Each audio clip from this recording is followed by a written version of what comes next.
So this video is going to be very different from all the other videos I've made, as today, or for this video, I'm gonna be a bit personal. Normally, I don't know how to make these types of videos because there is like a certain way to create them, and for some people you have to reach a certain level to create these videos.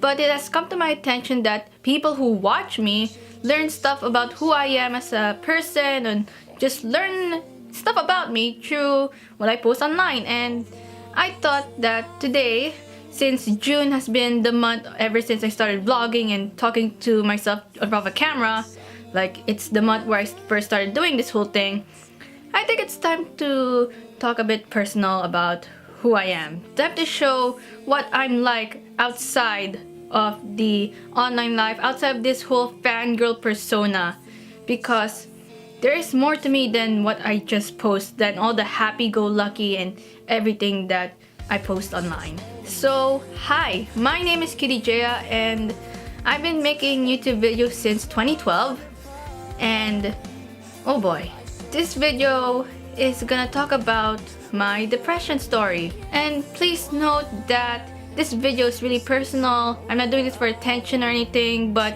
people do message me and tell me that they learn stuff from what I post, and they think that the stories that I tell, which aren't fandom related, are the more interesting ones. Whatever I'm going through right now, it's all okay, it's all over. Yes, I'm still fighting through it as I'm recording this, but I'm getting there, I'm getting better, and it's more on how I feel rather than the situation, because right now I'm having a good time, good things are going on, but at the same time I'm not feeling happy. I'm like upset from time to time, and sometimes making a video or writing a song about it helps me feel better. It helps calm my mind and help things put things out there, you know. The thing about my depression is that it wasn't like medically announced, like I didn't went to a doctor or anything. I didn't go to a psychiatrist.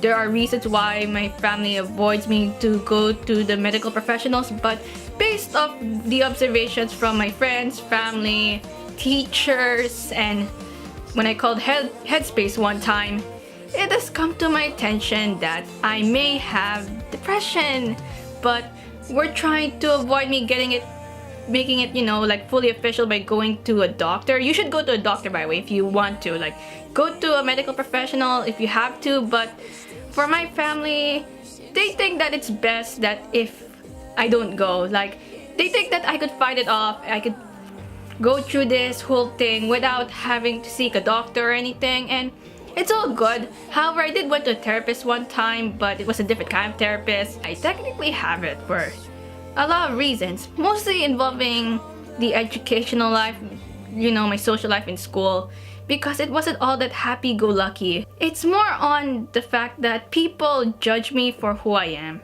and there's just like multiple things that they don't understand about me, and whenever I try to explain it or try to find a reason, they just don't believe me, and everything just goes all over the place, and there are times I wind up being alone. Yes, I do have friends to talk about this, but there are times where I feel like I should tell them about the rest of the story because I don't want to bombard them with all my problems. And the thing about all my problems is that it's mostly because there is this one thing that people hate about me. Like, there are people who hate me because I'm too much of a fangirl, and then there's people who hate me because I talk too much. Then there are people who hate me because I talk less. There are people who wish that I wasn't this, I was too much of this. Then when I start doing what the other group of people advise me to do and not be too much of this, when I start acting that way to the other group of people, they're like, you're too less of that. And I'm just like really confused because I have no idea what these people want me to be. There are times when I wish that maybe to press undo and prevent myself to getting into all these situations, but unfortunately I end up going through these situations. Like, I just want to enjoy life and be me, be free, express myself, but most of the time, in order to keep everyone happy, I have to keep wearing multiple masks and pretend to be someone I'm not, just to please these people. And it makes me really upset because it's like I'm lying to myself. I'm hiding something. I'm hiding a part of me that should be hidden in the first place. I don't want them to hate me. And that's what's making me upset the most. The fact that I want everyone's approval or something. And this is for the people I know in real life. The people will see me every day. I'm hoping for their validation, to feel like I'm one of you guys. But in the end, I'm not like them. But in the end, I'm just wondering, why do I want to be accepted? Maybe because in my head, I'm like, I want to feel accepted for once. I want to feel like I belong somewhere. I want people to like me, because every time I do try to pretend to be someone I'm not, people end up hating me. And when I do be myself, people end up hating me at the same time. There are times where I also wish that I wasn't alone. Like, I wish that one of my high school friends would be at university with me, just at least to have someone to talk to. But unfortunately, they all want to be teachers, so they all have to go through multiple universities, and some of them have to go to TAPE or whatever. And I'm the film student, so I have to go through whatever I'm going through alone. Yes, I have uni friends who can have my back, but I know they don't want to hear my problems over and over again. So most of the time, I have to keep them in. The reason why I don't want to tell my parents about it is because I want to solve this on my own. Like, I want to be able to go through this whole thing on my own without any dramas. And that's it. Because it's no longer high school anymore. It's university where we're all grown up. I don't want to have my parents involved with all my drama and everything. I remember tweeting this one thing where I tweeted about all these amazing things that's happening to me, but there are times I wish I wasn't doing this alone. If I had a partner in crime or anything, I have to go through this on my own, like how I've always done it. It's hard, but I have to. I have to go through this on my own. It's reality. Not everyone will have your back. Sometimes you have to fight your own battles. But I've been fighting my own battles since primary school. There was rarely a chance where someone had my back. When I was in high school, people were there and they do try to fight my battles with me, but most of the time they'd run away.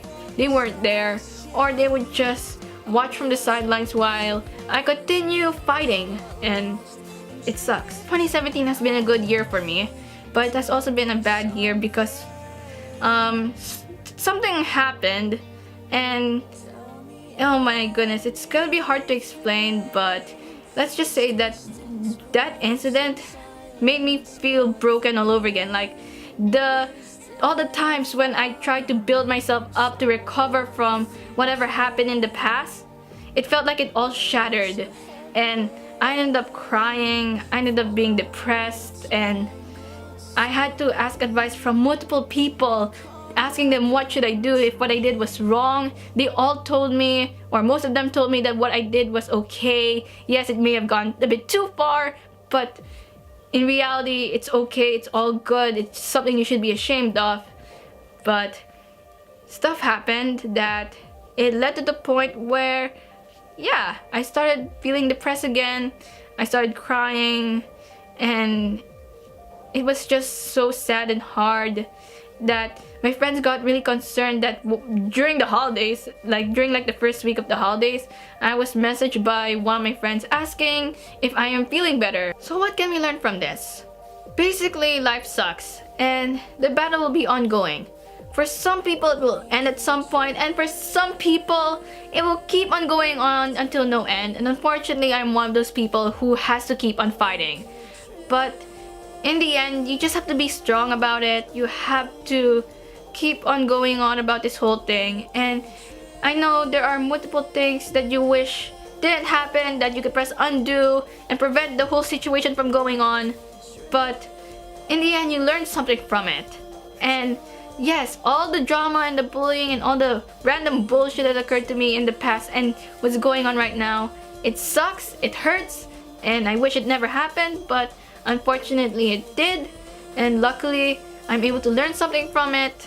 There could be a lesson learned from all the things I've done wrong. So yeah, that's basically my depression story, and sadly, it still sucks. I'm still upset, but I'm slowly getting better. I'm slowly recovering. Like, I'm making jokes again. Except I'm doing it wrong, according to one of my friends. But they're happy that I'm started to try to make jokes, to start to be funny. And I'm starting to think positive again. I'm slowly getting better and life will get better. Yes, it will suck and it will really, really suck, but you just have to keep on going on. As long as there are people who are willing to have your back, it's all good. Life will get better. You'll make it out of the tunnel. And luckily for me, there are amazing opportunities I signed up for that hopefully by the time that I start doing them, I can finally smile and be happy all over again. So my name is Khadija out, and I apologize if you had to sit through this whole waffle fest. But in order for you guys to know why I'm super duper happy, and if you want to know more about my real life, and if you want me to share all the good stuff about my life, I want to put out all the sad stuff out there. And yeah, that's basically it. So, ciao.